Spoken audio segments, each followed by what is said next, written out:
la Bibliothèque nationale de France. Dans le cadre de la 4e édition du cycle des débats au cœur de la science, des experts issus de différentes disciplines scientifiques vous invitent à plonger dans la profondeur des abysses. Je vous souhaite bonsoir et bienvenue à toutes et tous qui êtes nombreux ici, c'est tant mieux. Et vous pourrez d'ailleurs tout à l'heure poser vos questions à nos intervenants. Je salue aussi tous les internautes qui nous suivent ou qui vont nous suivre ce cycle de débat au cœur de la science sur la chaîne YouTube de la BNF. Comme Valérie l'a dit, je suis journaliste scientifique à RFI et j'anime l'émission Autour de la question, le magazine de toutes les sciences et de la recherche sur RFI. Et ce soir, donc, autour de l'exploration des océans, pour percer les mystères des grands fonds marins et des abysses, et comprendre aussi à quel point ce monde encore méconnu, si précieux, est menacé. Nous avons la chance d'être en compagnie de 3 intervenants de fond, sans mauvais jeu de mots, 3 chercheurs et chercheuses engagés, qui chacun à leur manière vont ouvrir notre perspective. Valérie a parlé de frissons, mais moi j'ai aussi et surtout envie de parler d'émerveillement. Alors on va commencer avec vous, chère Françoise Gale, bonjour. Bonjour. Vous êtes biologiste marine, pionnière de l'exploration des écosystèmes abyssaux et des environnements marins profonds, directrice de recherche émérite au CNRS. Vous avez notamment été à l'origine des missions Tara, dont on parlera sûrement aujourd'hui, et vous êtes aujourd'hui très engagée, Françoise, dans les instances internationales pour porter la voix de l'océan, initiatrice de la plateforme Océan Climat. Vous préparez la prochaine conférence internationale des Nations Unies sur l'océan qui aura lieu en juin 2025 à Nice. Arnaud Bertrand, bonsoir. Vous êtes écologue marin à l'IRD, spécialiste de la biologie des organismes marins qui peuplent l'océan à toutes les profondeurs et particulièrement en moyenne profondeur, c'est-à-dire finalement la majorité d'entre eux. Vous tentez, Arnaud, d'évaluer, mais aussi de découvrir et de préserver la biodiversité marine. Vous êtes chercheur à l'IRD, je l'ai dit. Vous vous intéressez, qui est l'Institut de recherche pour le développement, vous vous intéressez aux systèmes tropicaux, côtiers et profonds. Après l'océan Pacifique, du côté du Pérou et du Chili, c'est au Brésil désormais que vous menez vos explorations en mer avec les chercheurs et même les pêcheurs brésiliens dans l'océan Atlantique tropical où il y a encore beaucoup à voir et tout à découvrir. Fabien Locher, bonsoir. Bonsoir. Vous êtes historien des sciences et des techniques, spécialiste de l'histoire environnementale des mondes contemporains à l'EHESS, l'école pratique des hautes études en sciences sociales. Vous allez nous apporter justement le regard de l'historien sur le temps long. Pourquoi et comment avons-nous exploré les océans et jusqu'où ? Question ô combien d'actualité. Alors qui s'ouvre, ça c'est la tradition dans notre cycle de débat au cœur de la science, qui s'ouvre avec un document issu des trésors de la BNF, disponible sur la Bibliothèque Gallica. Nous avons choisi cet ouvrage du biologiste et philosophe Ernst Haeckel, qui s'intitule Forme artistique de la nature. Et surtout cette planche qu'il a dessinée, il a été très marqué, Haeckel, par les récits de voyage d'Alexandre von Humboldt. Il a participé à l'expédition de biologie sous-marine HMS Challenge et il va sillonner les mers de 1872 à 1876 pour collecter de nombreux échantillons. C'est donc un explorateur qu'il va mettre en valeur dans cet ouvrage. Les formes artistiques de la nature, publié en cahier de 1899 à 1904. Des planches précises qui représentent la diversité du monde marin et qui participe à la compréhension de ce milieu et qui célèbre aussi la beauté de la nature. C'est peut-être par là qu'on arrivera à la préserver, qui sait. Et qu'elle étudie aussi les radiolaires, les éponges calcaires, les méduses. Ces dessins connaissent un grand succès au tout début du XXe siècle et inspireront des artistes de l'art nouveau. Est-ce qu'elle vous inspire aussi? Je me tourne vers vous, Françoise Gale, Arnaud Bertrand, face à ces formes étranges. Est-ce qu'elle vous inspire toujours, et est-ce que le fait de les connaître un peu mieux continue tout de même, n'enlève pas un peu de l'émerveillement? Ou est-ce qu'on est toujours aussi émerveillé devant ces formes sous-marines? Françoise. Pour moi, je suis toujours aussi émerveillée. Parce que d'abord, je trouve que c'est beaucoup de temps d'observation et de reproduction de la nature et des traits caractéristiques des organismes marins. Et en fait, moi, j'ai commencé à m'intéresser à l'océan quand à Roscoff, j'ai découvert la beauté, je dirais, de tous les organismes qu'on trouvait dans une goutte d'eau de mer sous un microscope. Donc pour moi, c'est vraiment le début d'une histoire, et je trouve que avoir eu des personnalités comme Haeckel qui sont dans le monde des naturalistes une référence, voilà, c'est le début de l'exploration. C'est le début de l'exploration. Arnaud Bertrand, même émoi devant ces formes sous-marines étudiées, dessinées par Haeckel. Oui, c'est extraordinaire d'avoir ça il y a un siècle et de se rendre compte qu'on a un peu oublié et qu'on redécouvre.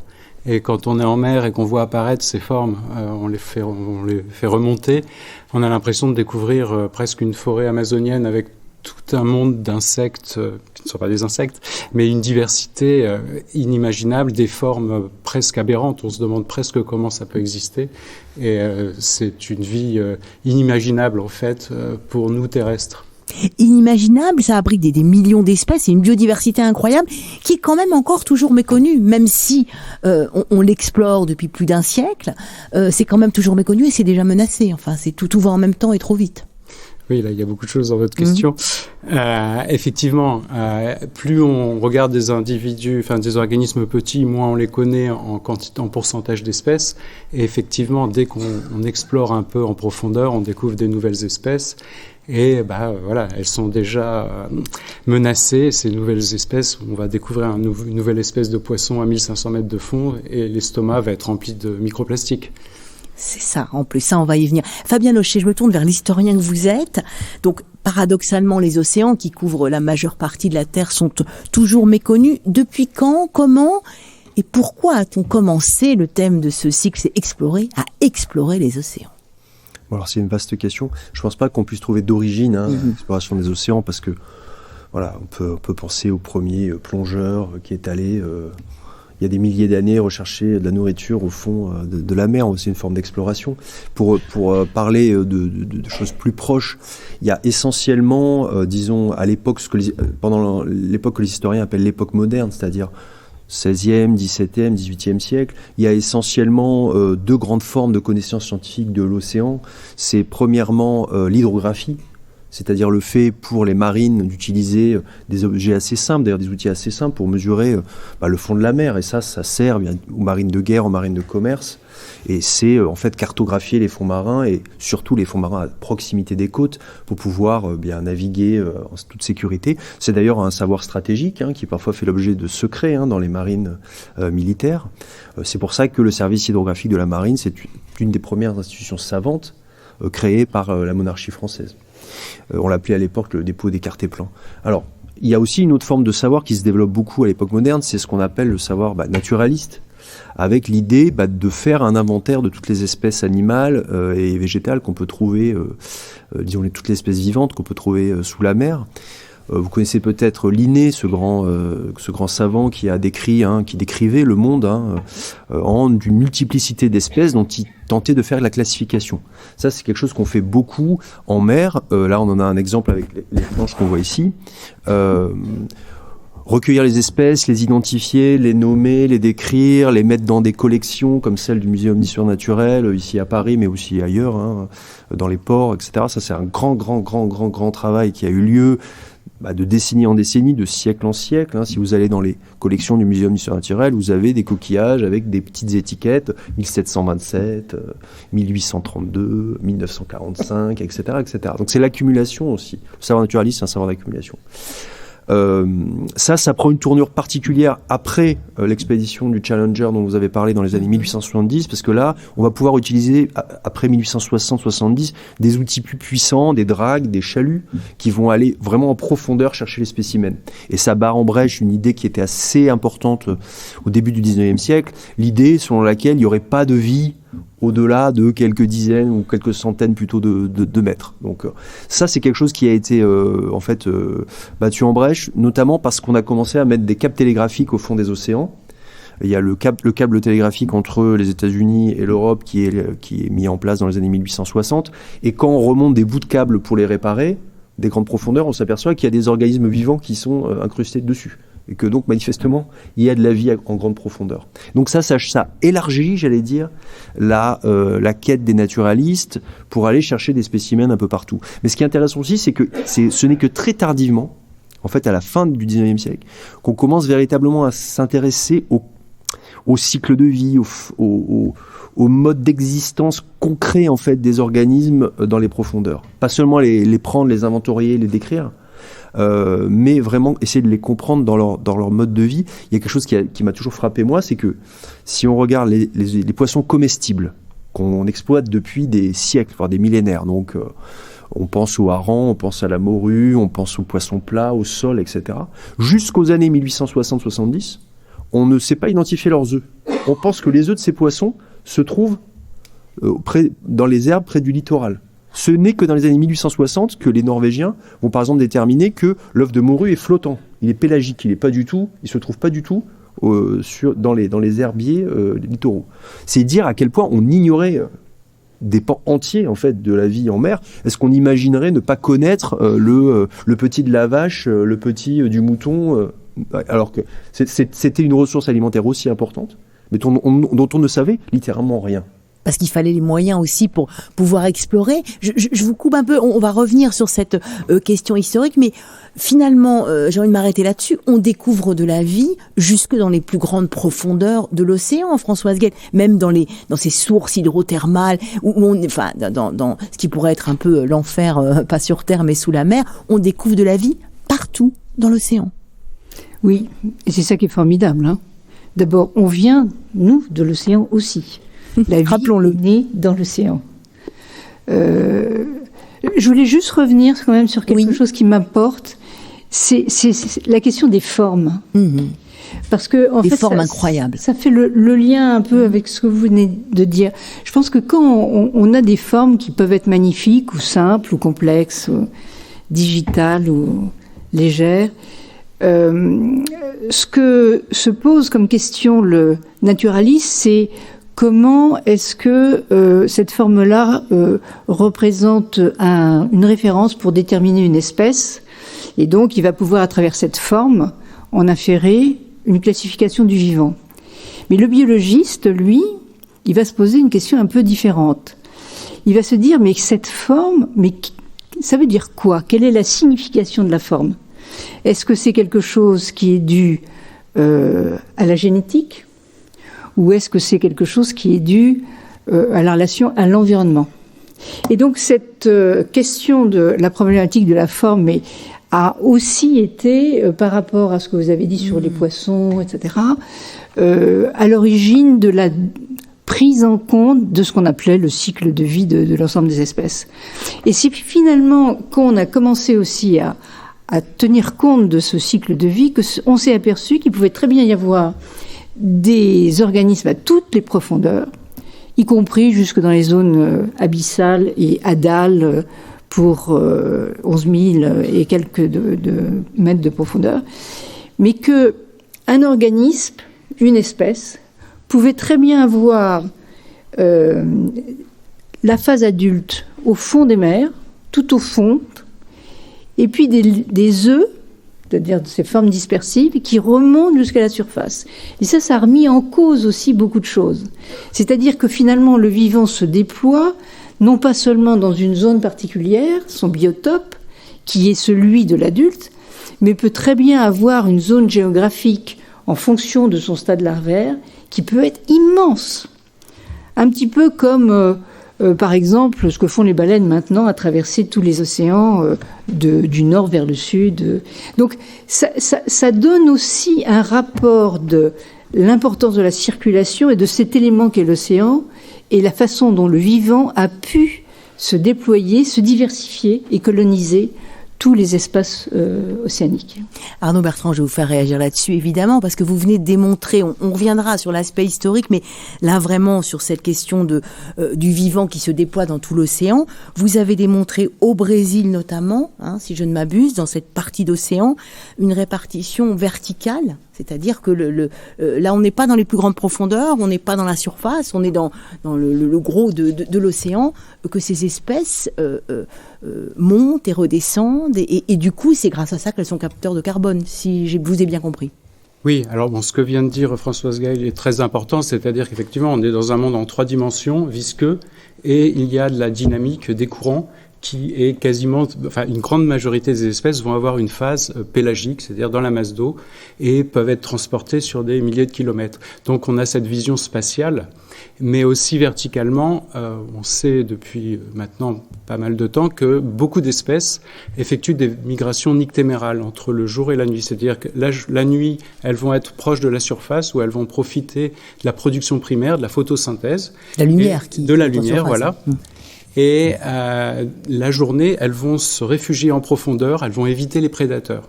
Et en fait, ça constitue la plus grande migration mondiale, c'est-à-dire on estime de l'ordre de 10 gigatonnes d'organismes qui font cette migration tous les jours. Et donc, ça a une importance pour nous, pour vous, parce que c'est un des modes de régulation du climat. Parce que vous avez des milliards de tonnes d'organismes qui vont la nuit s'alimenter en surface, capter, manger, se nourrir de carbone qui a été fixé par la photosynthèse, donc du carbone atmosphérique. Ces espèces vont capter ce carbone et descendre dans la journée à 500, 1000 mètres de fond. Et là, à 500, 1000 mètres de fond, elles vont respirer, déféquer, se faire dévorer, ou se faire dévorer parfois par des espèces qui vont descendre après plus profondément. Et donc ce carbone reste bloqué à des grandes profondeurs où il va être stocké pour des centaines ou des milliers d'années. Donc là, on a des acteurs qui sont nos alliés. Et malgré tout, on les connaît encore peu. Et on pourra peut-être y revenir plus tard, il y a des risques sévères sur leur futur. On va y revenir, on se rend bien compte que les plus grands explorateurs sont les animaux eux-mêmes, enfin les animaux humains ont exploré ensuite. On va peut-être revenir justement à cet aspect historique avec vous, Fabien. Donc comment est-ce qu'on a réussi à comprendre qu'il y avait de la vie partout dans l'océan, et pourquoi est-ce qu'on est descendu, pourquoi on a continué d'explorer l'océan, les fonds marins et jusqu'aux abysses? Alors, il y a plusieurs ensembles de raisons. Il y a une raison qui est évidemment la ressource. Et là, la question de la pêche, elle est très importante. Il y a une institution, la première grande institution internationale d'exploration scientifique des océans, c'est le Conseil international pour l'exploration de la mer, qui émerge à la fin du 19e siècle et qui est essentiellement promu par des nations scandinaves qui vivent de la pêche, essentiellement de la pêche, des grandes pêches à la morue et aussi au hareng, et puis aussi par l'Angleterre, qui est à ce moment-là le premier pays de pêche. La flotte de pêche à vapeur anglaise, c'est la plus grande du monde à ce moment-là. Ce sera bientôt les Japonais, mais pour l'instant c'est les Britanniques. Et il y a un intérêt à connaître les flux. Alors on s'interroge depuis longtemps sur les fluctuations de capture, donc on vient au même endroit d'une année sur l'autre, on capture pas du tout la même quantité de morue ou de hareng, et c'est un enjeu fondamental. Parfois on voit disparaître tout simplement les ressources. Donc on s'interroge sur ces questions-là et on fait des explorations qui sont financées par les États, tout simplement parce que c'est des secteurs économiques d'importance, et donc les États mettent de l'argent sur la table, alors que les États financent très peu l'exploration des océans au 19e siècle et jusqu'à la Première Guerre mondiale. Donc il y a un effort pour comprendre les phénomènes, les cycles de vie, identifier les œufs, mais aussi travailler sur les températures, parce que l'idée c'est d'essayer de prévoir la température de l'eau pour essayer de prévoir les captures en poissons. Donc là on fait de l'océanographie biologique, océanographie des pêches, mais rapidement on est amené à faire de l'océanographie physique du coup, pour comprendre et lier les deux ordres de phénomènes. Ça c'est la première chose. Donc on fait des études qui sont donc sur le plancton aussi, les températures, les profondeurs, les courants, le rapport au vent, voilà. Et c'est très important. La deuxième chose, c'est la question militaire qui émerge vraiment très très fort pendant la Première Guerre mondiale, où vraiment la guerre sous-marine devient un enjeu fondamental pour les États. Donc la question militaire, elle est fondamentale si on veut comprendre bien sûr l'exploration des abysses au XXe siècle. Sans ça, on ne peut pas comprendre pourquoi il y a autant d'argent, autant de moyens, autant de bateaux, autant de gens formés. Voilà. Donc ça dépend des pays. Il y a des pays où c'est évident, c'est le cas des États-Unis par exemple. La guerre sous-marine, elle nécessite plusieurs choses. Elle nécessite de bien connaître les fonds marins, bien sûr, parce que il faut naviguer en sécurité, il faut pouvoir se cacher. Et ça, c'est très important. Et puis, il faut aussi bien voir une chose, c'est qu'à partir du moment où, pendant la Première Guerre mondiale, les savants français, des grands savants comme Langevin, mettent au point le sonar, pour faire la guerre, hein, Langevin, il faut aussi connaître la salinité de l'eau de façon très précise, parce que on se cache finalement des sonars adverses en jouant avec les courants et les salinités. Donc, connaître l'océanographie physique, c'est pouvoir faire la guerre sous-marine. Ça va être encore plus important parce que les Américains vont concevoir les missiles Polaris qui sont des missiles qu'on tire depuis un sous-marin, des missiles nucléaires qu'on tire depuis un sous-marin et qui peuvent, depuis le fond des mers, atteindre Leningrad, Moscou ou Kiev. Et donc là, évidemment, il y a des sommes énormes qui sont investies dans l'océanographie, alors aux États-Unis, en URSS, en France, en Angleterre, etc. Donc les historiens des sciences et des techniques ont bien analysé ça, l'importance de l'océanographie militaire après 1918, mais surtout après 1945. Et puis à la question, finalement, on pourrait y revenir peut-être, de la question pétrolière. En France, un organisme comme le CNEXO, et qui deviendra l'IFREMER, est quand même créé avant tout pour explorer le plateau continental, pour faire de l'exploitation pétrolière. Ça, c'est quand même très, très, très net. Et il est créé dans les années 60, en 67, si je ne m'abuse, pour vraiment dans une optique dans une situation géopolitique compliquée où on a envie de se désengager du Moyen-Orient, on espère trouver de la sécurité dans les ressources qu'on trouve dans le plateau continental, y compris français d'ailleurs, parce qu'on imagine à ce moment-là qu'on va faire des plateformes en Méditerranée. Comment s'est articulé donc ensuite, parce que moi je n'avais pas conscience de ce lien militaire pour l'exploration de l'océan, comment ça s'est articulé ensuite avec des grandes explorations de l'océan par des scientifiques, par des chercheurs, par des océanographes, avec des physiciens, mais pour essayer de comprendre comment ça fonctionnait, Françoise Gaël. Comment ça s'est articulé? Parce qu'ensuite il y a des expéditions, vous avez été pionnière et à l'origine de Tara, dont on continue de travailler sur les résultats aujourd'hui. Comment est-ce que ça s'est articulé avec la science? En fait, je pense que c'est très important ce qui vient d'être dit sur le CNEXO, puisqu'il faut imaginer que le CNEXO a permis à la France d'être le deuxième opérateur des grands fonds après les États-Unis. Et cette position a engendré le développement de programmes de recherche financés au niveau de l'État. Le muséum a eu une grande part dans l'exploration et la découverte de nouvelles espèces. Et moi, j'ai été au muséum justement au moment où ça s'est passé. Il y a eu vraiment un très grand programme national sur les grands fonds. Et cet investissement a duré quand même pendant 10 ans de façon ininterrompue. Donc c'est un investissement important. Et les résultats qui ont été obtenus ont engendré une dynamique, en fait, d'interdisciplinarité très importante entre les géologues, qui, eux, étaient justement ceux qui savaient où trouver un certain nombre de ressources, en particulier pétrolières, les chimistes, les physiciens qui pouvaient nous apporter aussi la modélisation hydrodynamique, et puis différents types de biologistes, depuis les naturalistes dont j'ai parlé, mais aussi le développement d'autres types de biologie, surtout avec l'émergence de la biologie moléculaire. Et l'émergence de la biologie moléculaire a été un moment charnière qui a permis aussi à ce type de recherche de rebondir par la suite avec la découverte, je dirais, de la première enzyme qui a donné naissance ensuite à ce domaine qui est la génétique actuelle et la génomique, puisque dans les grands fonds marins, au niveau des sources hydrothermales, on a trouvé dans certaines bactéries des enzymes capables justement de détricoter l'ADN dans des conditions de stabilité thermique inimaginables, puisque dans ces sources hydrothermales, vous avez des Dans les extrêmement grandes profondeurs, enfin, c'est en grand, oui, c'est donc abyssal. Hein. Oui, c'est donc en général c'est 2000, 2500, 3000 mètres le long des dorsales océaniques. Chaque océan a une épine, enfin une colonne vertébrale qu'on appelle les dorsales, et c'est le lieu où se forme le plancher océanique.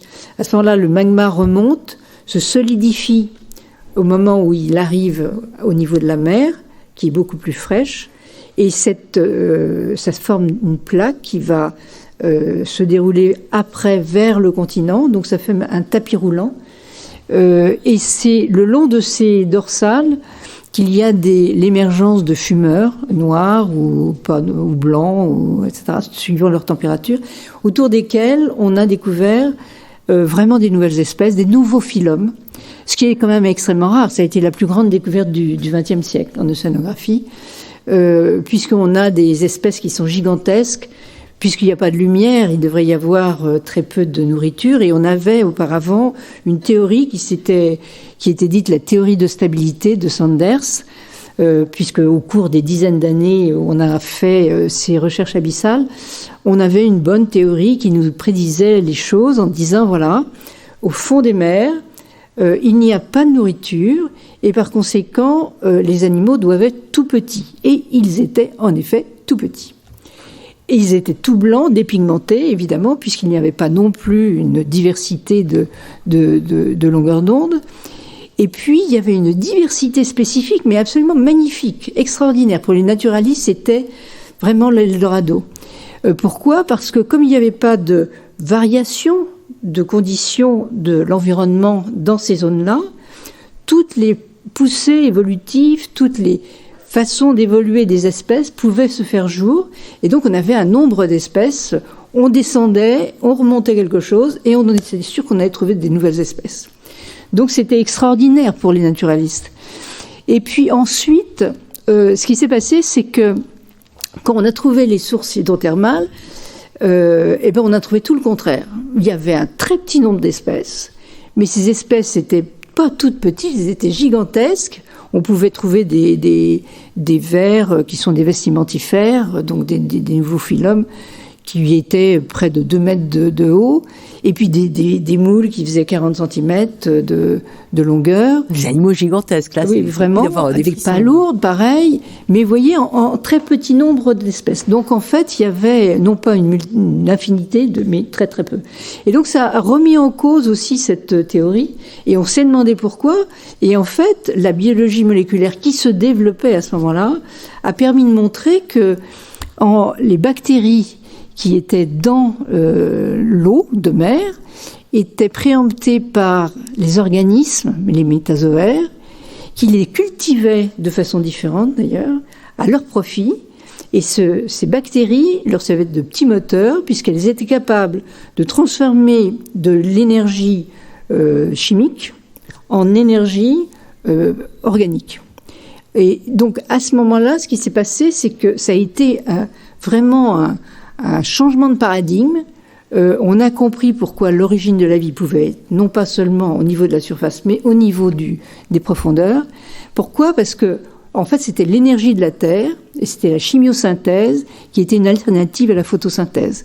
Et ça, cette façon d'identifier de nouveaux processus biologiques, on n'a pas fini de découvrir plein de choses pour l'instant. Mais c'est vraiment quelque chose de vraiment remarquable. On n'a pas fini, Arnaud Bertrand, vous en découvrez aussi, alors là du côté du Brésil, et même sans aller dans les abysses ou dans les plus grandes profondeurs, vous en découvrez constamment. Oui, alors évidemment, si on va au fond des océans, il y a beaucoup encore à découvrir, beaucoup plus, mais même dans la masse d'eau, à chaque fois qu'on donne un coup de chalut à 1000, 1500, on va trouver des nouvelles espèces, où que ce soit probablement dans le globe. Et pour revenir aussi à l'aspect historique qui a été indiqué par Fabien Lochet, un de mes outils d'observation clé, c'est l'acoustique. Et donc ça, c'est issu du développement des sonars, donc lié aux sous-marins. C'est-à-dire que, loin d'être le monde du silence, l'océan, on peut écouter des choses, et c'est grâce à l'acoustique que vous réussissez à travailler, à comprendre et à repérer les espèces. Alors oui, bon, les espèces ne nous ont pas attendus. beaucoup de mammifères marins utilisent l'écholocation pour se nourrir. Et en fait, là, je fais référence à l'acoustique active. Donc, on envoie du son jusqu'à 1500 selon les fréquences. Et en fait, tout organisme sous l'eau va avoir une réflexion du son et on va récupérer de l'énergie. Et ce qui est extraordinaire avec ces méthodes d'acoustique, c'est qu'en fait, par exemple, si on a une campagne en mer pendant un mois, toutes les secondes, on va envoyer une émission sonore et donc toutes les secondes, on va avoir une information jusqu'à plus de 1000 mètres de fond. Et cette information nous donne des éléments sur la présence de zooplancton, donc de petites crevettes, mais aussi de poissons, mais on peut voir aussi des mammifères.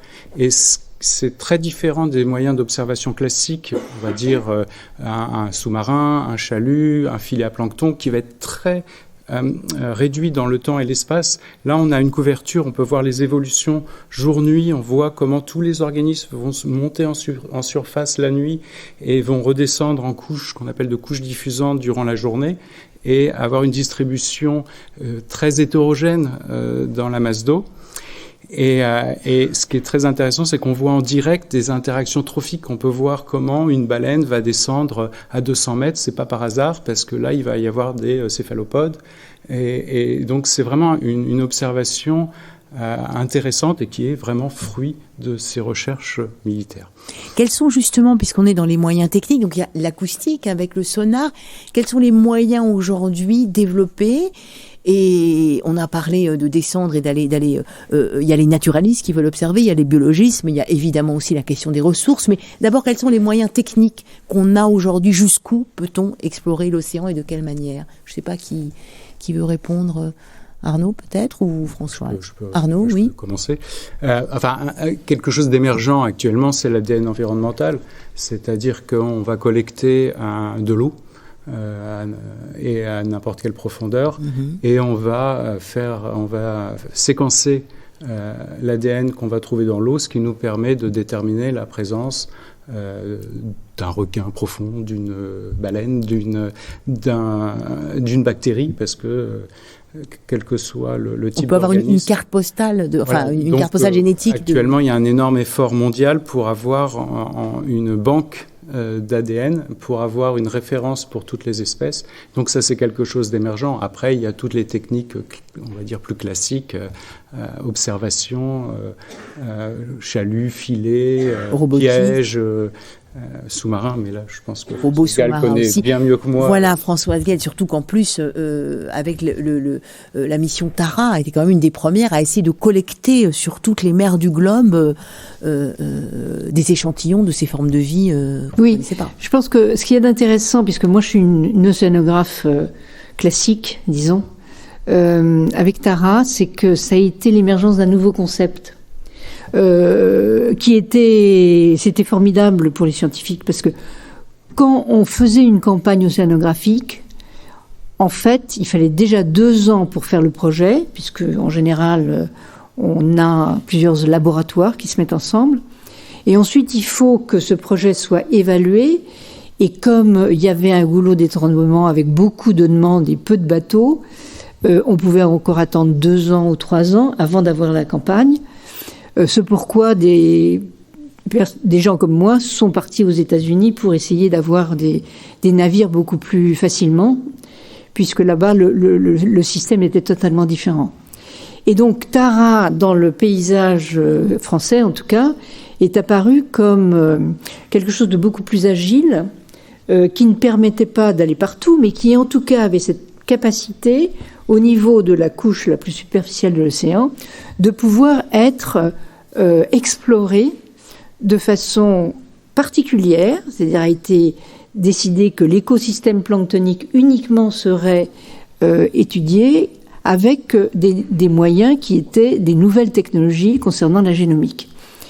Et avec Éric Karsenty, qui a eu l'idée de faire ce voyage, c'était en fait de partir pour refaire le voyage du Beagle de Darwin, faire le tour de la Terre et voir un petit peu quel était l'état zéro de l'océan du point de vue des espèces qu'on pouvait y trouver, pour être en mesure ensuite de suivre l'évolution de la biodiversité de cette partie de l'océan. Et là, Tara a permis de ramener des échantillons de façon systématique avec des nouvelles technologies, puisque la plupart des scientifiques qui ont participé à l'équipe première de Tara étaient non pas des océanographes comme moi, mais des biologistes cellulaires ou moléculaires. Et donc n'étaient pas du tout des naturalistes. Et le fait qu'ils ne soient pas naturalistes a été une manière d'aborder les problèmes d'une façon totalement différente, en essayant aussi d'emblée de mettre avec le privé les laboratoires qui développaient des nouvelles techniques de séquençage. Et là, il y a eu aussi un saut, puisque entre le moment où Tara a commencé en 2008, et avec Tara Océan, et le moment où les premières publications sont parues, il y a eu une division par presque 100 du coût du séquençage des bases, enfin du matériel génétique des espèces. Et donc ça a été une explosion permettant, avec le plus grand laboratoire européen qui est le MBL, avec l'EBI, de commencer à faire des bases de données de référence de tout ce qui était dans l'eau, dans cette zone photique. Je pense que c'est quelque chose d'important parce que c'est rare que la France soit vraiment en mesure d'innover. Je pense que ça restera dans les annales et que si on est aujourd'hui en avance du point de vue océan, du point de vue de la biologie, c'est grâce aussi à ces avancées et ces nouveaux modèles qui ont entraîné la communauté scientifique vers de nouvelles approches modernes et qui étaient même, je dirais même par rapport aux États-Unis, pour l'instant nous sommes sans doute les premiers à avoir la richesse de séquences génétiques que nous avons. C'est extrêmement important aussi. Excusez-moi, Non, allez-y, parce qu'en plus c'est en open source. Je pense que c'est assez intéressant parce que ce qu'on voit, il y a eu au niveau de l'océan, vous avez dû en entendre parler, une grande négociation onusienne sur ce qu'on a appelé BBNJ, c'était sur la haute mer. La haute mer, c'est la zone de l'océan qui n'est pas préemptée par les zones économiques exclusives que les États ont sur les bords, les interfaces terre-mer, ou qui n'est pas non plus le fond de l'océan qui est géré par les Nations Unies à travers une agence particulière. Mais là, c'est l'entre-deux, et en fait, ça représente 60% du volume de l'océan. Donc c'est quand même la haute mer, ça représente quelque chose. Et là, par rapport à ça, il a été discuté le fait que les ressources génétiques, grâce aux résultats qu'on a obtenus, font maintenant partie d'un nouveau type de ressources, qui n'est pas la pêche, mais qui est quelque chose d'autre, qui peut donner naissance à des conséquences industrielles diverses et variées, où l'Europe est vraiment parmi les premiers investisseurs. On va y revenir parce que ces questions de gouvernance des océans, de protection de la biodiversité sont essentielles aujourd'hui. On se rend compte à travers ce que vous dites à quel point les océans regorgent de biodiversité, qu'elle est encore totalement méconnue et qu'on ne cesse d'en découvrir à tous les niveaux, à toutes les échelles et de toutes les tailles et à l'explorer de toutes les manières possibles. Et on a commencé par ça. Fabien Locher, c'est vrai qu'il y a aussi la question des ressources. Donc aujourd'hui, on se retrouve dans une exploration de l'océan où on se rend compte de l'étendue de la biodiversité et aussi de l'étendue de notre ignorance par rapport à tout ça. Sauf que bien sûr, vient tout de suite la question des ressources. Comment est-ce qu'on fait pour préserver ce qu'on ne connaît pas encore et ce qui est essentiel pour le climat, pour la planète, enfin, qui est absolument fondamental. On verra comment vous vous débrouillez, Françoise, dans les instances internationales pour faire devenir la voix de l'océan. Mais Fabien, comment fait-on face à ces questions qui sont énormes ? Alors déjà, il y a quelque chose qui est intéressant, je trouve, dans l'histoire des sciences de l'océan, c'est que la question de l'exploitation est toujours... Et la question de l'exploitation d'une part et la question de l'exploration d'autre part sont toujours intimement liées. Mm-hmm. Je pensais, en vous écoutant, au premier outil peut-être d'exploration des profondeurs XVIIe, XVIIIe siècle. C'est pas tant les bateaux finalement que les marchés aux poissons. les naturalistes, les premiers naturalistes, Marsigli au XVIIIe siècle, et puis d'autres au XIXe, et même jusqu'à la Seconde Guerre mondiale, vont sur les marchés aux poissons chercher des spécimens. Ils ont des relais. D'ailleurs, j'avais fait les archives d'un scientifique qui travaillait à Lorient. Lui, il se faisait amener tous les spécimens étranges ramassés par les pêcheurs. On lui amenait les dauphins qui avaient été pris dans les filets, qu'il disséquait, etc. Donc c'était un outil de science. Le marché aux poissons était en tant que tel un outil de science parce que il y avait très peu de bateaux scientifiques disponibles. Et donc c'est en fait les flottilles de pêche qui servaient de vecteurs d'exploration. Donc là, on voit très bien que l'exploitation et l'exploration allaient de pair. Ça a d'ailleurs été un problème dans ce qu'on appelle l'halieutique, la science des pêches. C'est que les experts ont été pendant des décennies et des décennies jusqu'à récemment un peu trop près, on va dire, des intérêts de la pêche et des intérêts économiques de la pêche, peut-être un peu trop près pour être de bons régulateurs, justement. Donc ça a changé avec déjà des générations, disons des années 60-70, mais il y avait quand même une ambiguïté sur le rôle, finalement, des biologistes des pêches qui devait avant tout intensifier l'exploitation. Faut être clair et net là-dessus. Donc voilà, donc ça les a parfois placés, d'ailleurs, un peu en porte-à-faux, parce que on leur demandait à la fois d'intensifier l'exploitation à outrance et de conserver les stocks. Donc il y avait quand même une vraie question, d'autant que il faut bien s'imaginer ce que c'est que la révolution technologique au XXe siècle, passer du bateau à voile au chalutier, à diesel, avec une révolution qu'on a souvent tendance d'ailleurs à minimiser, c'est l'arrivée des matières synthétiques dans les filets. Le jour où il y a eu du nylon dans les filets, ça a complètement changé la pêche. Je veux dire, voilà, ça a multiplié la puissance de la pêche d'une façon incroyable. Alors que il n'y a rien qui ressemble tant, finalement, deux filets qui semblent identiques, il y en a un qui peut être 2 fois plus pêchant que l'autre, quoi. Donc voilà, donc il y avait une problématique spécifique sur la question de la pêche, et qui est liée aussi à la question, bien sûr, du statut de la haute mer. Ben oui. Alors, le statut de la haute mer, c'est qui va réguler la pêche en haute mer, qui constitue quand même une grande partie de la pêche.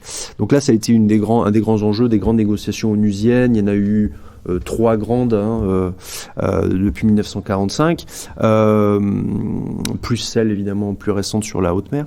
Mais comment faire pour créer des organismes de gestion? Donc là, il y a eu des tentatives, il y a des organismes régionaux de pêche qui ont été créés, qui ont plutôt échoué à conserver les stocks. Et puis, il y a un autre problème qui vient se surajouter, c'est que la question de la haute mer, elle est toujours, et vous venez de dire, c'est un peu mon obsession, mais je crois que c'est assez important aussi, c'est lié aussi aux questions stratégiques. Pendant longtemps, les grands États, la Grande-Bretagne, les États-Unis, l'URSS, ne voulaient pas, finalement, d'une extension des souverainetés qui aurait pu permettre la régulation. Pourquoi ? Parce qu'ils voulaient que leurs navires de guerre puissent aller partout, jusqu'à une grande proximité des côtes, et c'est pour ça que pendant très longtemps, ces États ont refusé d'étendre les souverainetés en mer. Donc c'est un peu technique ça, mais ils ont voulu que la mer reste ce qu'on appelle finalement reste en libre accès finalement. Et ça pose un problème en termes de gouvernance, parce que si la mer est en libre accès, comment faire pour réguler les activités des uns et des autres ? Donc les États-Unis, les Nations Unies, ont essayé de gérer ce problème. Ils ont pas mal avancé sur la question des fonds marins et sur la question de la pêche. Il y a encore énormément de choses à... Sur la question des fonds marins, notamment, là, on est... Là, Françoise Gale serait plus compétente que moi pour en parler, mais c'est vrai qu'il y a eu toute cette réflexion dans les années 60 autour de la question des fonds marins comme patrimoine commun de l'humanité, avec cette idée qu'il fallait... à un moment où l'exploitation minière des fonds marins semblait imminente, il fallait que l'ONU s'en empare pour que les fonds marins ne servent pas seulement finalement aux pays riches. Il y avait cette idée d'une redistribution mondiale aussi. On allait faire un système onusien de gestion des fonds marins pour que les bénéfices tirés de l'exploitation minière puissent servir à ce qu'on appelait à l'époque un nouvel ordre économique. En bref, que de l'argent aille dans le tiers-monde. Que ça ne serve pas simplement à enrichir les firmes minières américaines, françaises ou japonaises.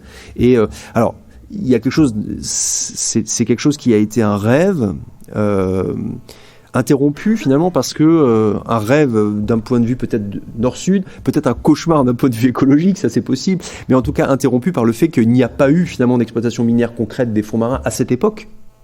Justement, tout l'enjeu contemporain, c'est le retour de ces projets qui sont désormais beaucoup plus faisables, peut-être beaucoup plus rentables, ça c'est pas forcément à moi de le dire, qui semblent beaucoup plus imminents, disons. Arnaud, je vous ai vu réagir. Oui, il y a un aspect intéressant sur cet aspect d'exploitation et même le parallèle avec les mines. C'est-à-dire qu'on a surexploité les océans et on est allé de plus en plus profond. Et on a commencé à pêcher à 600, 800, 1000 mètres. Et là, il y a deux aspects. Alors, un premier aspect, c'est par exemple au large du golfe de Gascogne. On a commencé à pêcher et les pêcheurs ramenaient dans leur filet des morceaux de corail. Et en fait, on a presque découvert qu'il y avait un écosystème corallien de profondeur avant même que nous, les scientifiques, on l'étudie. Et on a détruit avant même de l'étudier. Et autre aspect, c'est que quand on pêche à 1000 mètres de fond ou 600 mètres de fond, on a des poissons qui grandissent très lentement. Et en fait, c'est des poissons qui peuvent vivre 80, 100 ans et qui se reproduisent. Leur première reproduction va être à 40, 50 ans. Et en fait, c'est à l'échelle humaine, on n'est pas dans des espèces renouvelables. On est presque dans de la mine, c'est-à-dire que l'échelle de renouvellement n'est pas à l'échelle humaine et c'est comme si c'était des ressources minières. Et c'est pour ça que je trouvais intéressant le parallèle, c'est-à-dire que même au niveau des poissons, on finit par pêcher des ressources qui sont par définition non soutenables. Non soutenables et non renouvelables. Exactement. Et actuellement, il y a un autre, même ceux-là, on les a surexploités dans beaucoup d'endroits dans le monde, notamment, par exemple, en Nouvelle-Zélande, il y avait des grandes pêcheries de ce qu'on appelle le orange roofie, qui est un poisson qu'on peut même trouver ici, mais qui a été surexploité immédiatement. Et actuellement, c'est ces poissons mésopélagiques, donc ces petits poissons qui font ces migrations, qui sont la cible d'intérêt mondial. Et alors, c'est intéressant. Par exemple, l'Union européenne, dans son programme H2020, donc c'est un programme de financement qui a eu lieu, qui est en train de se terminer. Et il y avait deux volets. Il y avait un volet pour ces espèces de découverte, de voir leur rôle dans les écosystèmes, leur rôle dans le climat, donc un aspect vraiment écologique et climatique, comprendre leur rôle pour nous. Et en même temps, il y avait un autre pan de financement qui était l'exploitation. Donc c'est la course pour savoir si on va arriver à mieux les comprendre et voir leur rôle et quantifier, parce que par exemple dans le GIEC, les calculs de changement climatique, pour l'instant, ces aspects-là ne sont pas pris en compte parce qu'on n'a pas encore assez de données. Donc on travaille pour avoir des données sur l'importance de ces poissons, de ces crustacés, de ces céphalopodes, ces organismes gélatineux. Pour réguler le climat, comme puits de carbone. Et en même temps, on essaye d'aller le plus vite possible parce qu'en même temps, il y a des intérêts pour exploiter. Alors, ce qui nous sauve pour l'instant, c'est que le coût énergétique de l'exploitation de ces ressources est énorme, parce qu'en fait elles sont assez dispersées, donc le coût pétrole fait que pour l'instant on n'a pas réussi vraiment à les lancer. Mais voilà, c'est des aspects qui vont vers cet aspect d'exploitation. Franck Loisiel, comment vous faites face à ces injonctions terriblement contradictoires puisque vous êtes dans les instances onusiennes, que vous êtes en train de préparer la Convention internationale sur les océans, l'IPOS 2025 à Nice. Oui, je pense que c'est... il faut voir que, de toute façon, la Convention de Montego Bay, donc, a été la première convention universellement reconnue par l'ensemble des pays et est devenue un modèle. Puisque c'est la première fois que il y avait une majorité de pays qui étaient d'accord pour se dire on ne va pas toucher au fond des mers, et c'est les Nations Unies elles-mêmes qui vont faire la gestion dans un premier temps, de l'exploration de ces zones. On arrive d'ailleurs aujourd'hui à la limite, c'est-à-dire qu'on va basculer peut-être vers l'exploitation, mais ça, on pourra en parler tout à l'heure. Donc il y a un grand enjeu qui est autour de cette notion d'exploitation. C'est pour ça que tout à l'heure, quand je parlais des ressources génétiques, c'est une nouvelle forme d'exploitation qui ne se voit pas. C'est pas du tout le minéral, c'est pas du tout la géologie, c'est pas du tout non plus le poisson, c'est vraiment quelque chose qui ne se voit pas, qui est dans l'eau, et c'est au niveau moléculaire. Et c'est pour ça que c'est peut-être encore plus un mirage, ou peut-être encore plus quelque chose qui peut être intéressant. BASF, par exemple, est le premier à avoir identifié ce genre de ressources et représente le laboratoire, les brevets, oui. Les brevets de cette compagnie, c'est 50% des brevets déposés par l'ensemble du monde. Donc l'Allemagne, là, est vraiment très très bien située. L'océan, donc, moi je pense que c'est une entité dont il faut prendre la mesure, parce qu'il n'y a qu'un océan, et même s'il y a l'océan Atlantique, Pacifique, etc., tout est connecté et ça forme qu'un seul océan. Or cet océan, c'est celui qui nous permet d'être encore en vie à la surface de la Terre, car avec le changement climatique, c'est l'océan qui va permettre de réduire la quantité de CO2 qu'il y a dans l'atmosphère, un peu comme les forêts, mais plus que les forêts encore, et surtout va absorber plus de 90% de la chaleur qui est consécutive à nos émissions aux gaz à effet de serre. Donc si on n'avait pas l'océan, on ne pourrait pas vivre à la surface de la planète. Donc il faut s'en occuper dès maintenant. Mais la temporalité de l'océan étant telle, c'est-à-dire que pour qu'une goutte d'eau revienne au même endroit, il faut 1000 ans. Bon. Et donc cette temporalité, elle nous dépasse complètement. Donc quand on fait quelque chose aujourd'hui, les conséquences vont se faire sentir au bout de 10 siècles. Et c'est pour ça qu'il faut aussi prendre la mesure de la protection de l'océan aujourd'hui. Alors dans ces conditions, les Nations Unies ont développé, après le climat, après BBNJ, etc., une stratégie qui s'appelle la stratégie des objectifs du développement durable pour 2030. Et dans cette stratégie, il y a 17 objectifs, et le 14e, obtenu avec beaucoup de luttes diplomatiques, c'est la vie dans l'océan.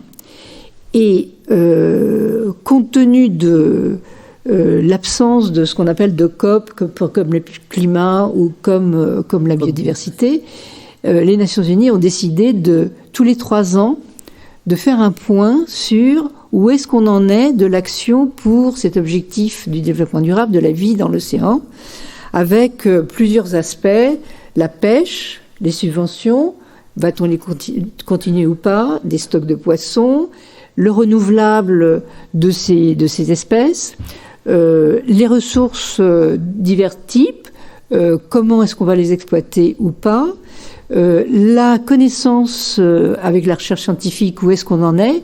Il faut quand même voir on connaît en gros entre 230 000 et 250 000 espèces dans l'océan. Il y en a plus de 2 millions sur Terre. Donc on peut se poser la question, c'est peut-être parce qu'on n'a pas assez exploré. Mais peut-être que c'est pour une autre raison d'ailleurs. Et puis là, pour revenir justement sur le côté onusien, cette conférence, tous les 3 ans, a eu lieu la première fois à New York, la deuxième fois à Lisbonne, et la troisième fois, c'est la France qui le portera avec le Costa Rica, à Nice en 2025. Je pense que c'est très important de le savoir parce que la France, qui a quand même le 2e pays maritime, disons, en termes de superficie des zones économiques exclusives grâce aux Outre-mer, n'avait pas jusqu'à, je dirais, le One Ocean Summit de Brest qui a été lancé il y a quelques années, n'avait pas du tout pris la mesure de son rôle pas seulement militaire, mais dans la protection même du fonctionnement de l'océan, qu'il s'agisse de la circulation thermohaline ou des espèces ou de la biodiversité ou de la pollution. Et là, le fait que dans 2025, nous ayons cette date limite nous amène à essayer de nous organiser, nous scientifiques, mais pas seulement, puisque au moment donc du 8 juin prochain, il y aura une pré-COP au Costa Rica, et puis ensuite, en Nice, il y aura 3 types de manifestations, 3 jours de forum scientifique, du 4 au 7 juin 2025.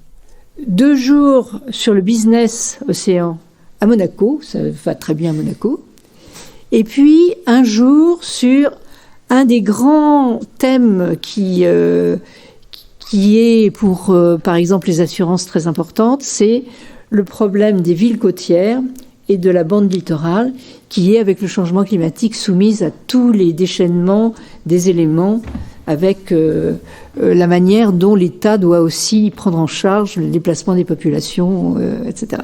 Donc je vous invite vivement à participer, puisqu'il n'y aura pas que des scientifiques, il y aura aussi la société civile, et je pense qu'à ce moment-là, on aura un bon état de qu'est-ce qu'on fait, qu'est-ce qu'on doit faire, qu'est-ce qu'on devrait faire, est-ce qu'on peut le faire, avec qui et comment le financer.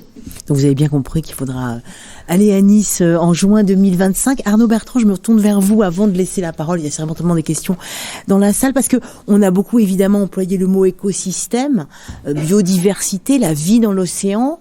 Quel futur, justement, pour ces écosystèmes? Parce qu'il faut dire ce qui fâche aussi. Vous avez parlé du plastique. Voilà. Quel futur pour ces écosystèmes qu'on connaît à peine, qui sont pas seulement des ressources, mais qui travaillent pour nous, hein, vous l'avez dit.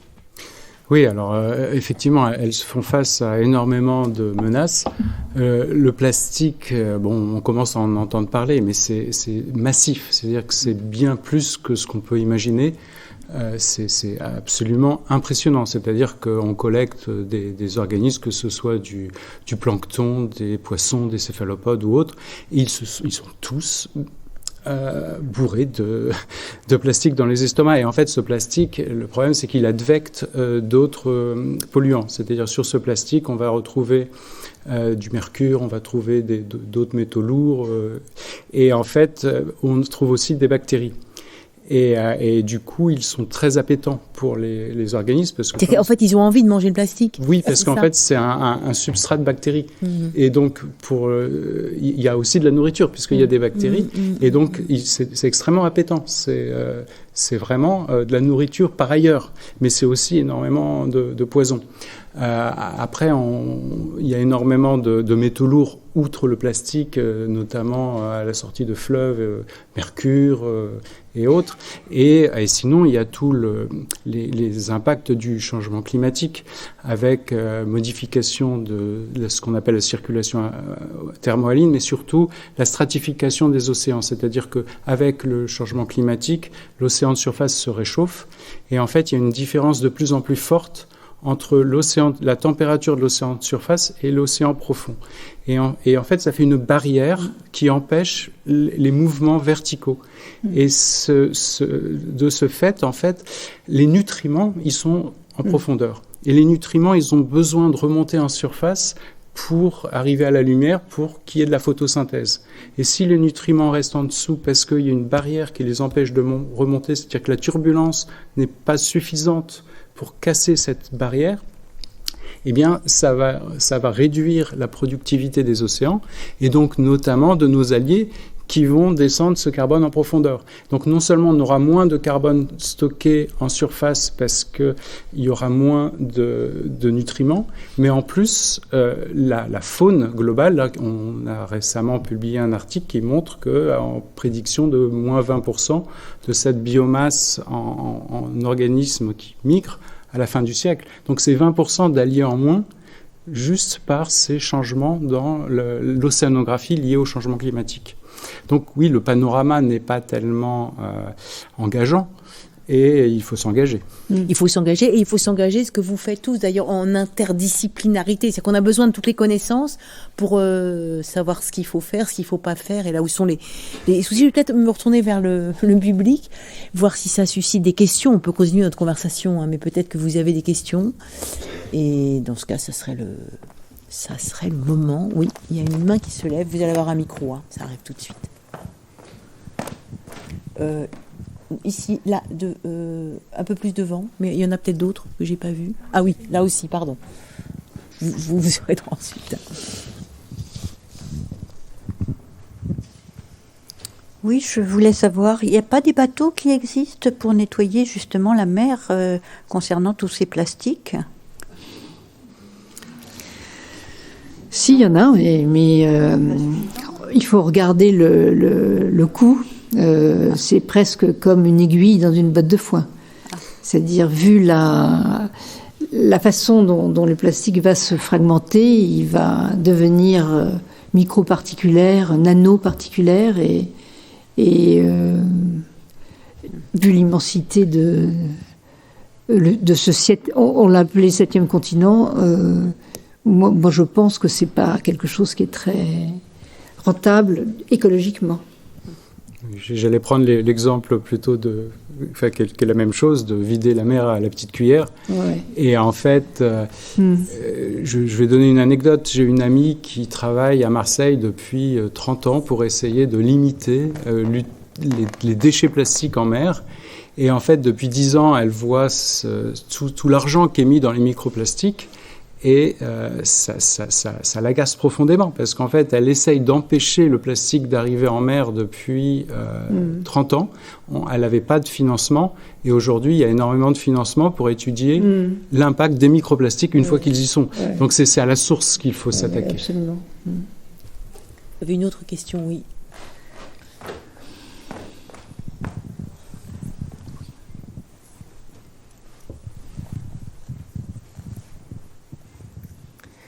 Je voulais savoir si les connaissances au niveau génome des organismes sous-marins sont privées, donnent lieu à des brevets privés ou sont données dans le domaine public.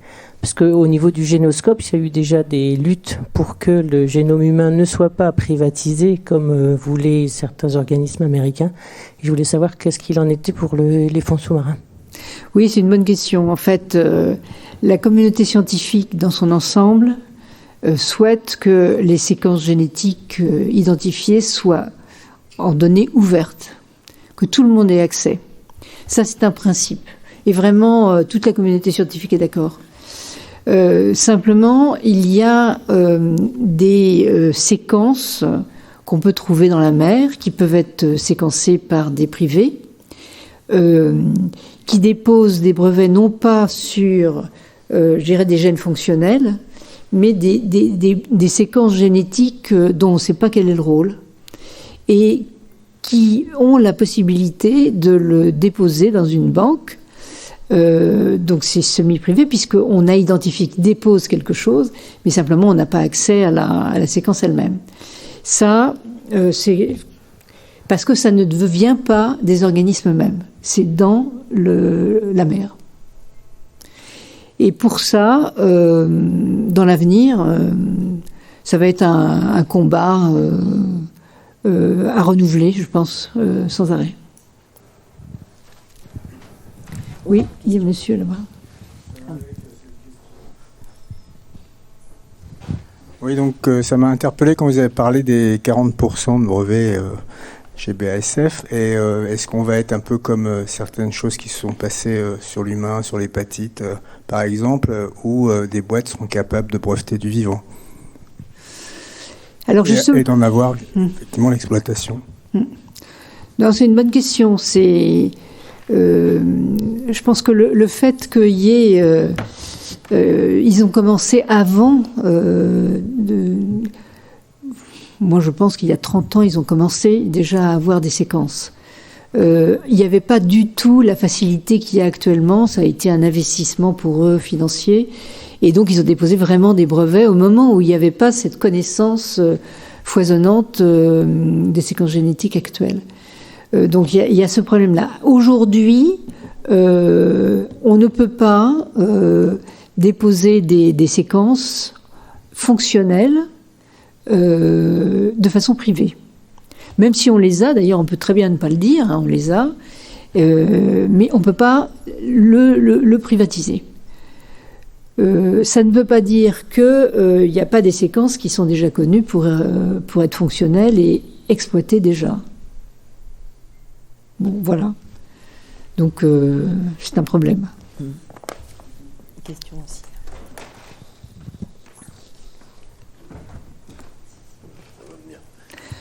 J'ajouterais qu'avec, en plus, ce qu'on appelle la génétique de synthèse, on va de plus en plus aussi produire des séquences artificielles qui peuvent avoir aussi des impacts fonctionnels sur le vivant, dont on n'a pas du tout de juridiction pour l'instant.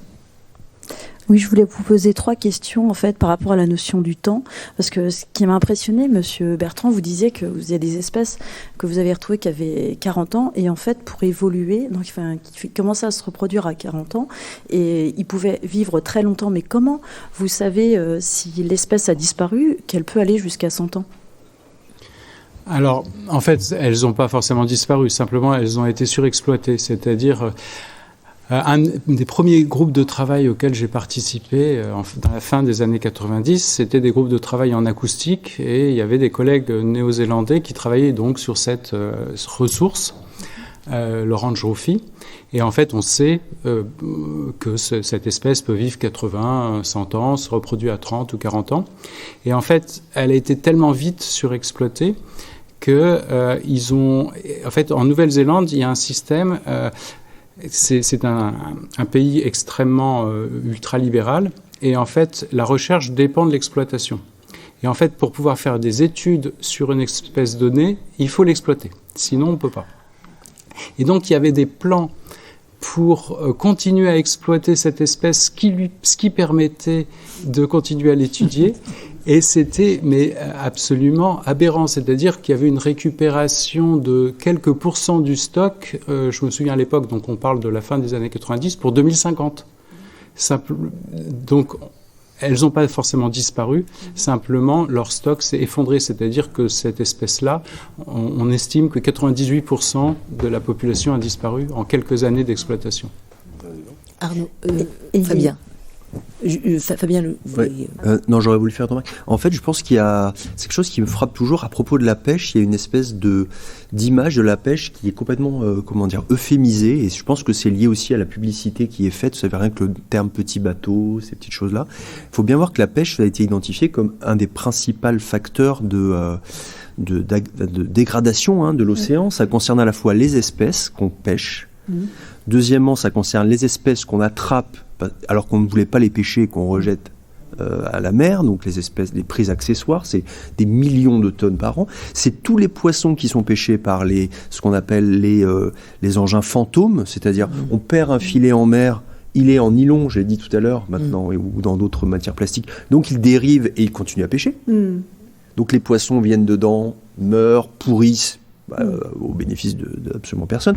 D'autre part, on dégrade les fonds, les chaluts de fond raclent les fonds, détruisent le corail. Ça, c'est moi j'ai lu avec effroi dans les archives des années 1920 ce que ramenaient les chalutiers à vapeur des années 1920, c'est-à-dire des masses de corail énormes. Des corails des mers froides qui ramènent et qu'on n'étudiera jamais, dont on ne connaîtra jamais la cartographie ni l'existence, qui s'étaient développés pendant des siècles et des siècles, pendant des millénaires. Donc, on mesure mal, je pense, l'importance de cette question de la pêche, et parce que ça semble quelque chose d'un peu compliqué, technique, euphémisé, et on parlait des subventions tout à l'heure, un grand enjeu de tout ça, c'est quand même les subventions publiques. C'est-à-dire que la pêche, toute une partie de la pêche, alors française, européenne, mondiale, ne vit que de subventions, ne vit que parce qu'on subventionne l'exploitation. Donc ça pose de vraies questions qui ressemblent d'ailleurs assez au développement du modèle agricole post-45, consumériste, massivement productiviste et massivement malgré tout subventionné. Donc il y a une vraie question politique que les professionnels de la pêche ne veulent pas, dont les professionnels de la pêche préfèrent qu'on ne débatte pas démocratiquement, mais malgré tout, je pense que c'est un vrai enjeu démocratique. Il ne faut pas laisser ça aux techniciens de la pêche. Oui. Donc en fait, il faudrait élire un président qui soit un scientifique pour le protéger. Non, ça, c'est un autre débat encore plus abyssal. Une dernière question sur la chimiosynthèse. Vous disiez au niveau des dorsales, par rapport à la biologie, je m'exprime mal, la biosynthèse, est-ce qu'il y a des choses au niveau de recherche qui pourraient servir pour étudier la biologie humaine? Ah oui, alors là vraiment c'est extraordinaire. Bon, un exemple que je vis. Donc en fait, j'ai eu une thésarde et on avait déposé un brevet il y a à peu près 20 ans sur les animaux les plus thermophiles qui vivent dans les cheminées hydrothermales, c'est-à-dire entre 40 et 80 degrés, et qui sont susceptibles aussi de de résister à 100 degrés, avec des fluctuations sans arrêt de température. Ces animaux sont velus, et sur leur dos, il y a tout un écosystème bactérien qui se développe. Et ils vivent dans un tube qui est donc fixé sur la paroi des cheminées.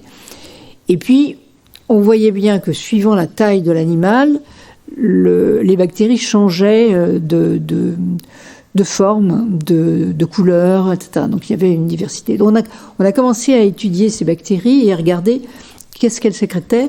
Donc la thèse a été sur l'identification de peptides éventuels, ce qu'on appelait à ce moment-là d'antipeptides, qui sont des antibiotiques.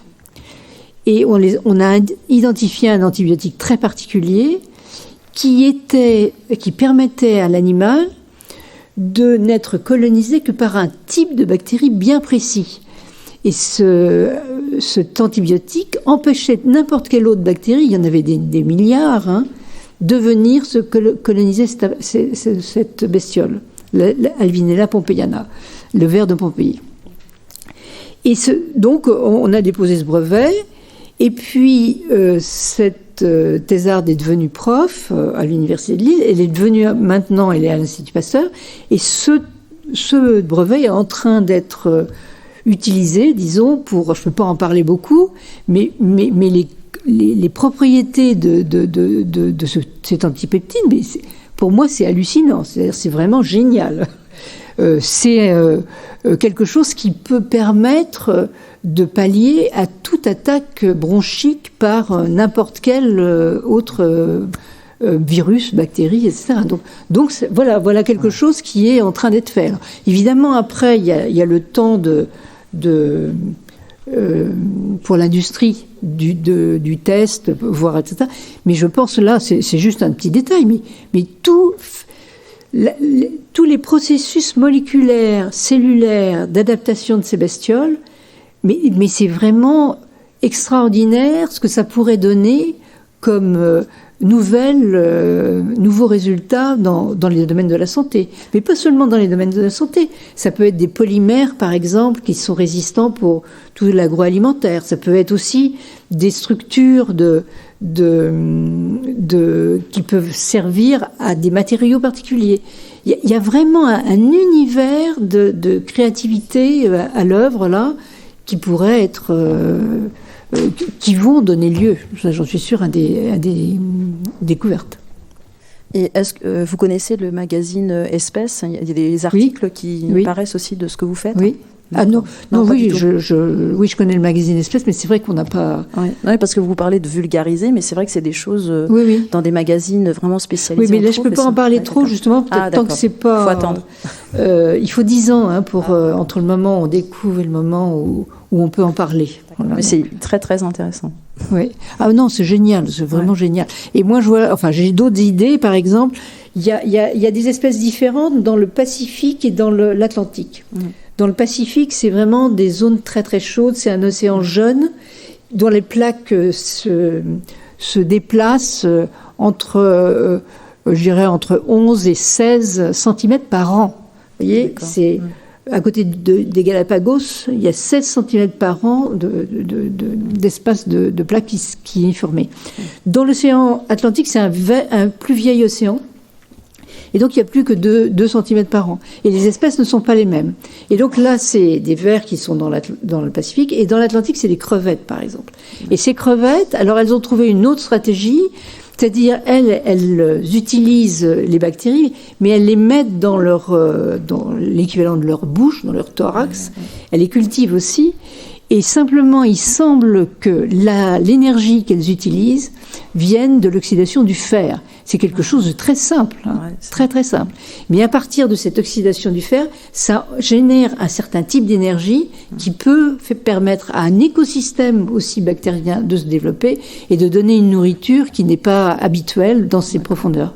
Donc c'est vraiment des choses qui sont... Enfin, il y a 1 milliard de choses à trouver là-dessus. Ouais, c'est clair. Est-ce que ça suscite... Merci. D'autres questions ? Oui, devant aussi.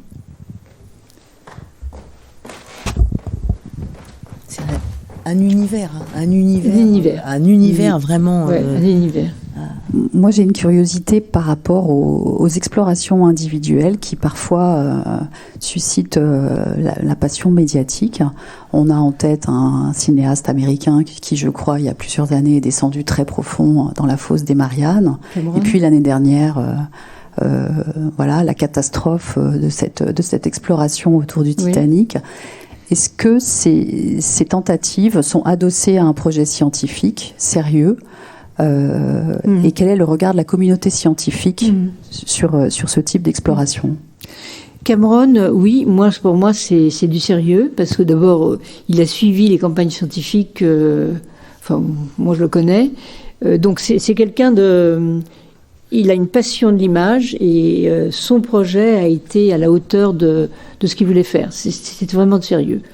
Ce qui est arrivé l'année dernière, je connaissais bien la personne qui est décédée, puisque j'avais commencé à plonger avec cette personne-là. Pour moi, c'est pas sérieux. C'est pas sérieux parce que quand on est professionnel, on fait très attention au type de sous-marin qu'on prend, et il y a des choses qui sont évidentes. À une certaine pression, mettons à partir de 2000 mètres jusqu'à 5000 mètres, si vous avez un hublot qui fait plus de 20 cm, ou plus de 10 cm, le sous-marin va exploser. Enfin, je veux dire, c'est la moindre des choses. Donc là, le problème, c'est la non-homologation. Ce sous-marin n'était pas homologué par les Américains. Mais parce qu'il ne répondait absolument pas aux normes. Mais quand c'est le privé, c'est le privé. Et on ne peut pas empêcher les gens de plonger comme ils veulent. Mais par contre, vous n'aurez ça avec les professionnels. Jamais. Vraiment, il y a tout. Enfin, c'est des vrais marins. Vous savez, un marin, il sait qu'il peut avoir sa vie en danger quand il va en mer. Donc, tous les ingénieurs, tous les gens qui sont sur un bateau, ils savent que la mer est dangereuse. Et alors, quand on plonge, c'est encore pire. Donc, non. Enfin, moi, ça m'a énervé ce truc, mais vraiment, pas possible. Et que pensez-vous aussi de l'exploration robotique, parce qu'on en parle aussi beaucoup. Ah bah oui, alors il y a toute cette exploration, cette partie-là aussi. Oui. Alors bon, je dois dire que qu'est-ce qui est en train de se passer? C'est extraordinaire. Vraiment, le développement de tous les robots, les planeurs, là vraiment, tout ce qui est militaire, ça va multiplier, disons, le nombre d'habitants inanimés dans l'océan. Je pense que c'est formidable parce que ça permet d'avoir des résultats scientifiques qu'on n'aurait pas sinon, puisque, comme j'ai dit tout à l'heure, il faut en moyenne entre 3 et 5 ans pour avoir une campagne et avoir un navire avec et qu'on ne peut pas toujours aller dans telle profondeur. Voilà, enfin, voilà. Exactement. Bon. Par contre, ce qu'on voit là en ce moment, c'est que quand les étudiants faisaient de l'océano, ne serait-ce qu'il y a 20 ans, ils allaient en mer parce qu'il fallait qu'ils aient des données qu'ils obtenaient en mer. Aujourd'hui, on n'a plus besoin d'aller en mer. On est dans le labo, mais il y a des milliards de données qui arrivent avec ça, avec ces robots. Donc finalement, c'est des données comme d'autres, avec lesquelles on peut jouer et qu'on peut traduire, qu'on peut modéliser, etc. Et ce que je regrette, pour l'instant, je pense que ça va revenir, mais c'est cette absence de connaissance de la mer. Je pense que, c'est vrai que je suis une naturaliste initialement, donc ce rapport à l'océan, il faut le vivre pour aussi pouvoir avoir cette connaissance du vivant qui est en mer. Enfin, puisque c'est le vivant qui m'intéresse en mer. Et je pense que là, on est en train d'artificialiser un peu la vision qu'on a de l'océan avec ça. Arnaud Bertrand, vous avez quelque chose à dire là-dessus? Oui, alors ça me fait penser que on parlait d'océanographe à pied sec et d'océanographe en botte. C'est-à-dire que, oui, aller en mer, c'est quand même quelque chose qui me semble fondamental pour vraiment prendre conscience des choses. Et oui, il y a de plus en plus d'instruments robotisés. Alors, on peut avoir des wave gliders, enfin des instruments qui vont utiliser l'énergie des vagues pour avancer, faire des transects, faire des observations. Et c'est vraiment primordial. C'est-à-dire que le coût est tel des bateaux qu'on a besoin de ça. Cependant, c'est vrai qu'aller en mer, moi je conseille à tous les étudiants d'embarquer, même a fortiori, des personnes qui font des modèles.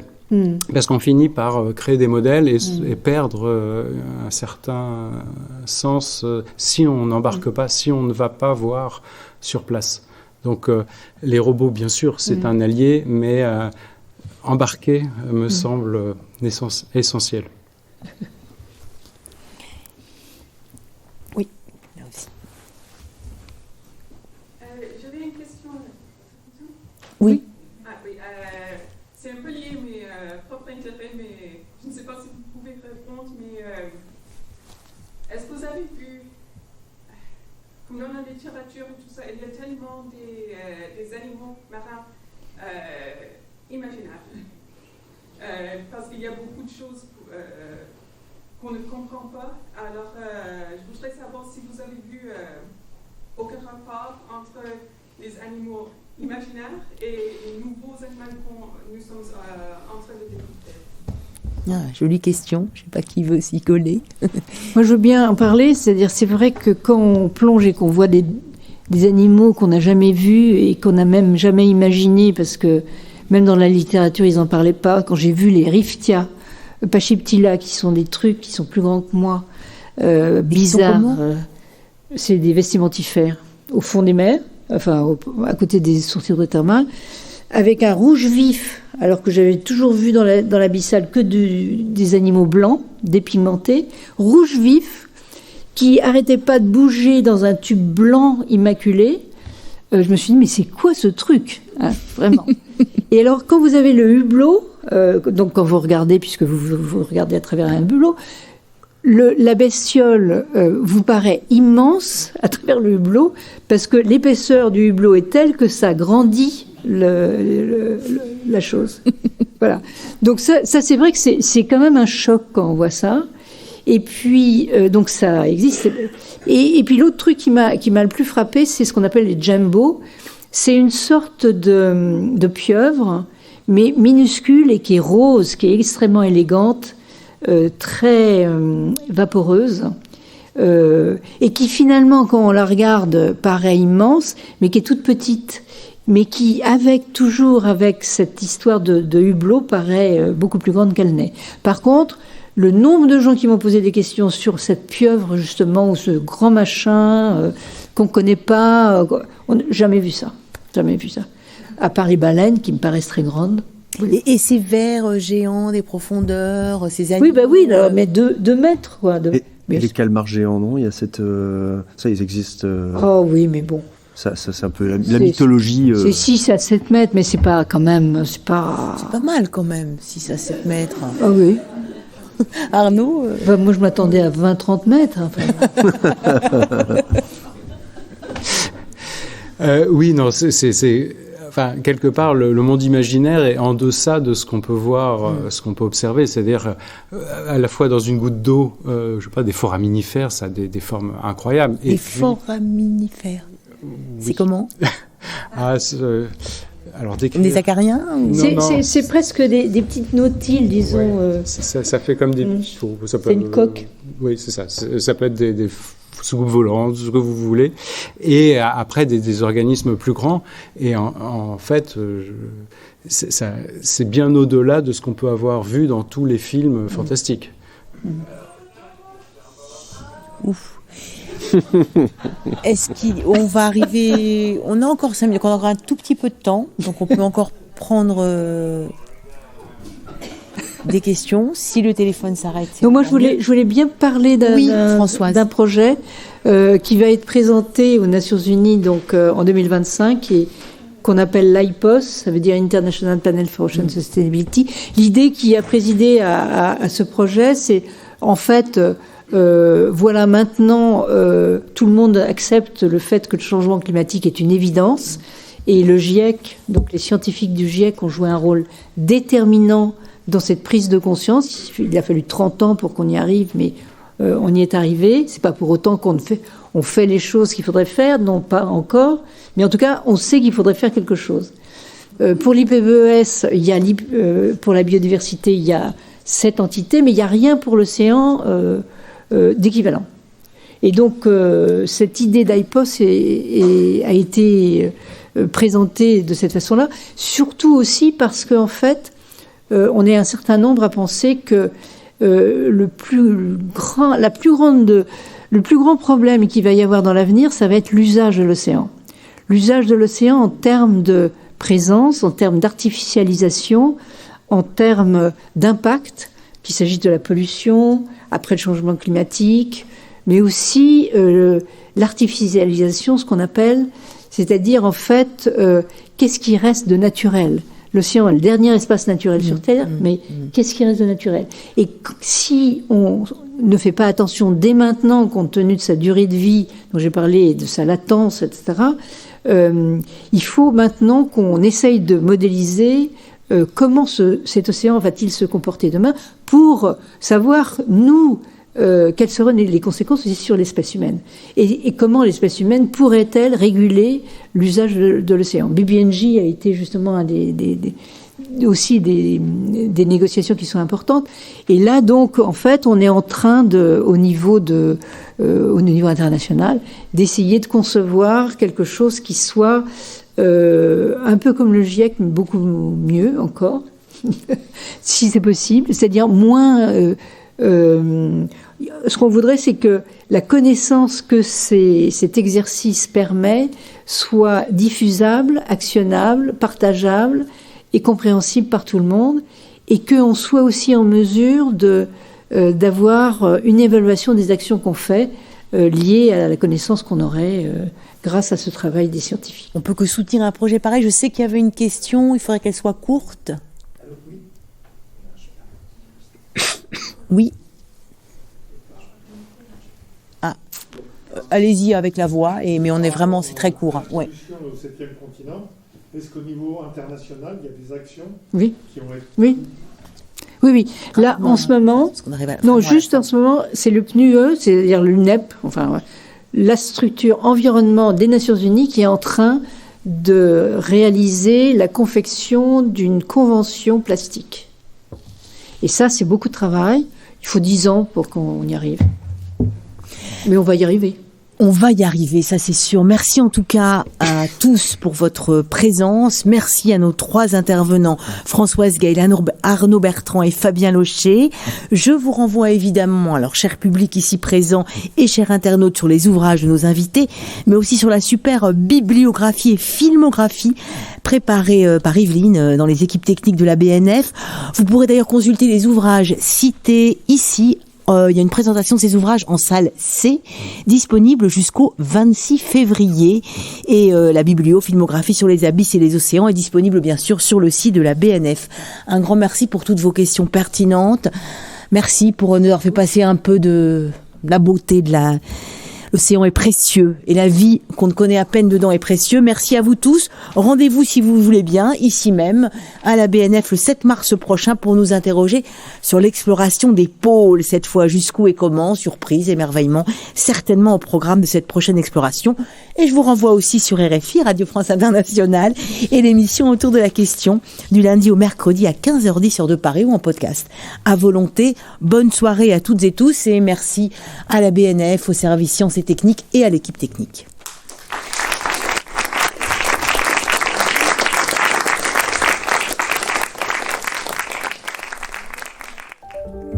Vous venez d'écouter un podcast de la Bibliothèque nationale de France.